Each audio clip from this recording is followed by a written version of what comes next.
Zotë Hysén Ibrahimi, kënaqësi t'ju kem në intervistë. Ju sot kemi nënshkruar një marrëveshje bashkëpunimi me Institutin për Trashëgimi Shpirtërore dhe Kulturore të Maqedonisë me drejtor Dr. Skënder Hasanin. Çfarë do të thotë kjo për shoqatën e shkrimtarëve dhe artistëve shqiptar Papa Klementi 11 Albani në Suedi, të cilën drejtoni ju? Është një ditë e veçantë për shoqatën e shkrimtarëve dhe artistëve shqiptar Papa Klementi 11 Albani. Në vazhdën e shumë marrëveshjeve të bashkëpunimit pas marrëveshjes së bashkëpunimit me Institutin Albanologjik të Kosovës, pastaj me Agjencionin e Arkivave Shtetërore të Republikës Kosovës dhe tani edhe pas disa ndërshkime me shoqatat kulturore të Kosovës, sot arritu marrëveshjen ku nënshkruam marrëveshje me Institutin e Trashëgimit Shpirtëror dhe Kulturor në Maqedoni, marrëveshje kjo e cila në farë forme na obligon për një bashkëpunim në fushën e arkivistikës. Do shkëmbejmë materiale të cilat vërtet prezantojnë dhe pasqyrojnë kontributin e mërgatave shqiptare në veprimtarinë e tyre gjatë edhe për pavarësinë e Kosovës, por edhe për sensibilizimin e çështjes së Kosovës. Prandaj marrëveshje të tilla mendojmë si shoqata shqiptare, mendojmë që ne duhet sa më tepër ta shtrim bashkëpunimin, sepse është me interes që më në fund të evidentohen, të botohen, pasqyrohen dhe të përrohen si dëshmi të cilat kanë gravituar njerëzit shqiptarë në përbotë. Shoqata Papa Klementi këtë vit ka nxjerrë numrin e 10 të librit thesar kombëtar të mëgatës shqiptare në Suedi. Është një numër i rrumbullaktuar, një punë kapitale që ka bërë kjo shoqat dhe ju i keni dorëzuar në formë digjitale të gjithë këta libra, këta numra Institutit për Trashëgimi Shpirtërore dhe Kulturore në Maqedoni. Është një lehtësim për punën e këtij instituti dhe për çdo që bëni marrëveshje ju me instituta apo agjencitë të ngjashme. Po, tër arkivin tonë të cilën në farë forme e kemi shfrytëzuar, është vetëm një pjesë e vogël sepse kemi ende mjaft për të botuar. Dhe në mënyrë digjitale ne i dorëzojmë sot 10 thesarët. Në 10 thesarët digital janë 3908 dokumenta, ka materiale të tjera të cilat vërtet dëshmojnë formën e arkivistikës gjithmonë flasim për punën tonë.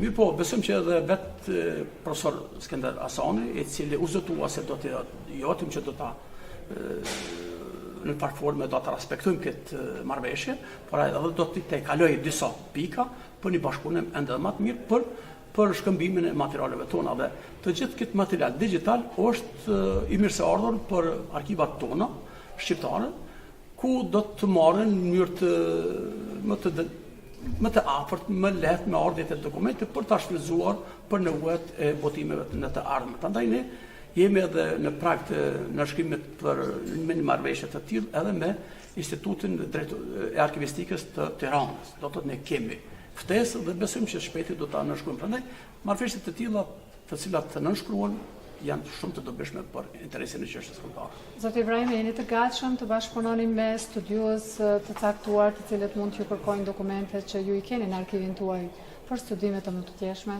Patjetër, ne jemi shumë të hapur dhe të gjithë ata njerëz të cilët qofshin studiues, qofshin kritik, qofshin historian, qofshin gazetar, ne jemi shumë të hapur për një bashkëpunim shumë të sinqert, por gjithmonë është edhe e drejtë autoriale e shoqatës tonë që të gjitha ato dokumente të cilat mund të merren të shërbejnë nga thesari kombëtar, patjetër se duhet të jenë përmes formave të ndryshme se janë marrur, janë huazuar apo duhet burimi patjetër. Kjo është ajo. Zoti Ibrahimi, ju keni marrë pjesë në konferencën shkencore ndërkombëtare të arkivistikës në Shkup, organizuar nga 3 institucione të arkivit në Prishtinë, Tiranë dhe të Shkupit. Dhe punimi juaj ishte arkivi shqiptar nga Suedia, një punim që është pritur më ndryshe, më kurreshtje nga të gjithë studiuesit që ishin në konferencë. Çfarë ka përmbar ose çfarë keni përfshirë në këtë punim shkencor?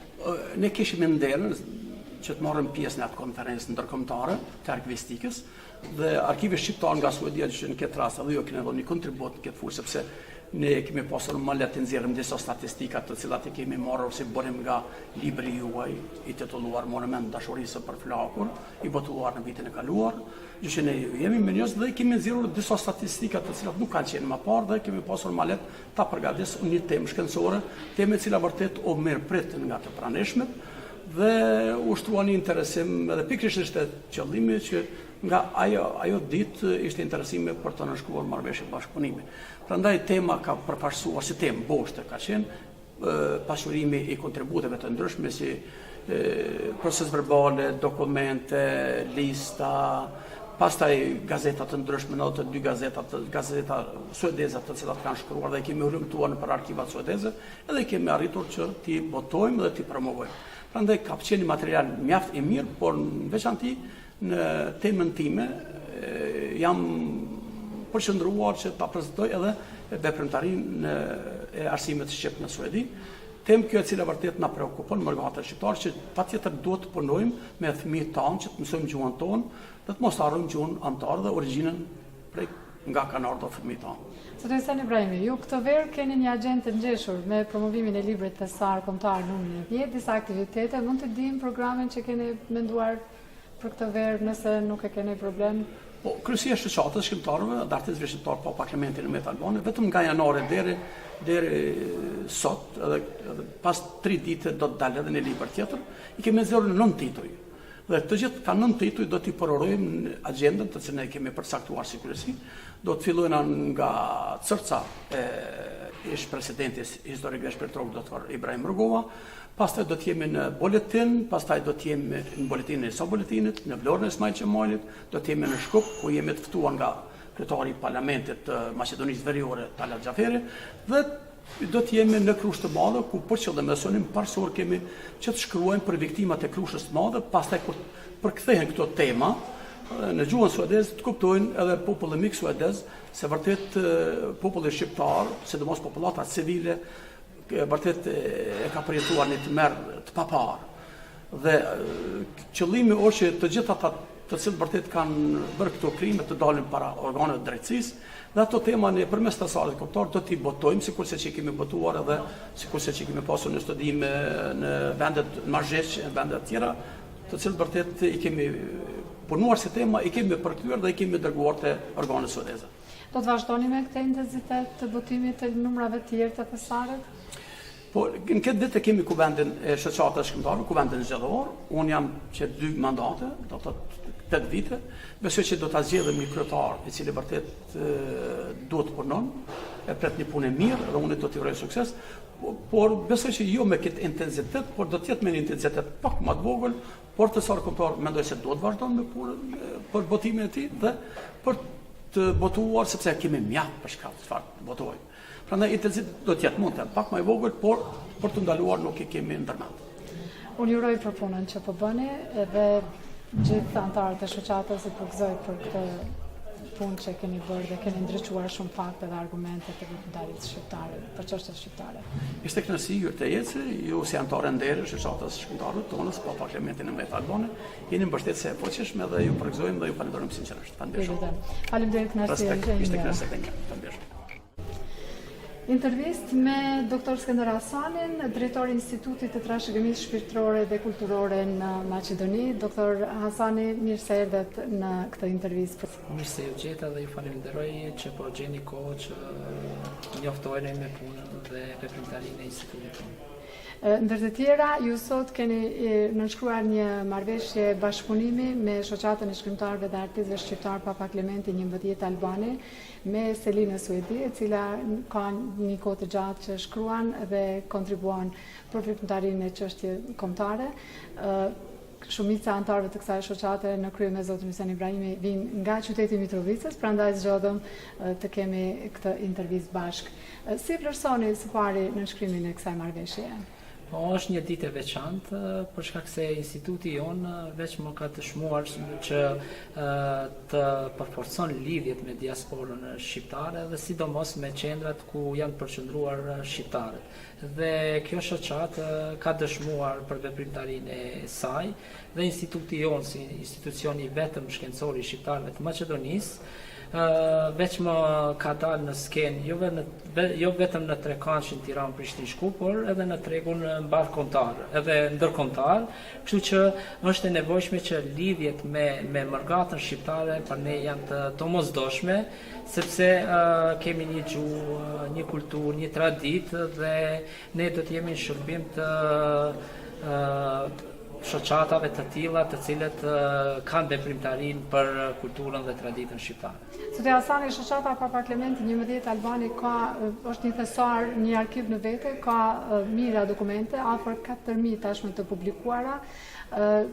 10 numrat e thesarit janë dorëzuar sot në formë digjitale. Sa lehtëson për ju punën e grumbullimit të arkivit? Po, kjo është një shembull se si duhet të funksionon një institucion, sepse unë nuk mund ta quaj vetëm një shoqatë shkrimtare, po e quaj si një institucion dhe këtë e ka dëshmuar me punën dhe veprimtarinë e vet dhe jo rastisht instituti jon po nënshkruan ose ka nënshkruar një marrëveshje me këtë shoqatë dhe do të jenë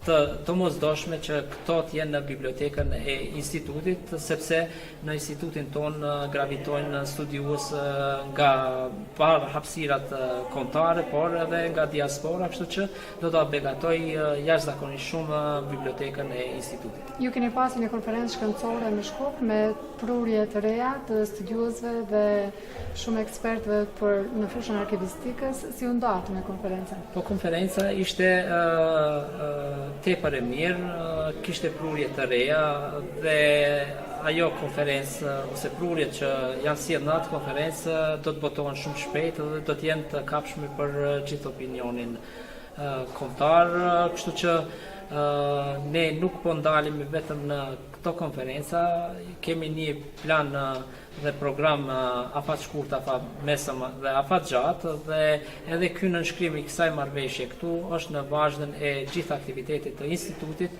dhe besoj që do të sjellim prurje të reja në gjitha sferat e mundshme që e begatojnë historinë dhe kulturën shqiptare. Çfarë kërkime po bëni aktualisht në institut? Po, instituti në këtë vit ka paraparë shumë aktivitete, shumë konferenca, ndërto është edhe balkanologjia, ku kam paralajmëruar të marrin pjesë studiues nga gjithë bota që janë studiues të mirë të balkanologjisë dhe ne dëshirojmë si institucion i ri që është veç më 11 vjet pi bën, shkencat e albanologjisë t'ja plasojmë edhe botës mbar, kështu që e shohim që është një moment i mirë që shkencat e albanologjisë t'hyjnë në tregun ballkanik, por edhe atë botëror. Do të shërtoni forma tjera të bashkëpunimit sot të tutje në aktin e marrëveshjes shihen edhe forma tjera të bashkëpunimit në shoqatën Papa Klementi? Një kohë të gjatë, ndërsa unë jam i bindur se pikat që i kemi paraparë në këtë marrëveshje do të realizohen pik për pik, por do të kalohen edhe disa gjëra sepse kemi të domosdoshme bashkëpunimin e ndërsjellë. Dhe jam i bindur se shkencat e albanologjisë do të kenë prurje të reja nga ky bashkëpunim i ndërsjellë. Dr. Sender Hasani, kënaqësi t'ju kisha në intervistë. Faleminderit për interesimin që përbëni për veprimtarinë tonë dhe për trashëgimin përgjithësi shqiptare. Faleminderit shumë.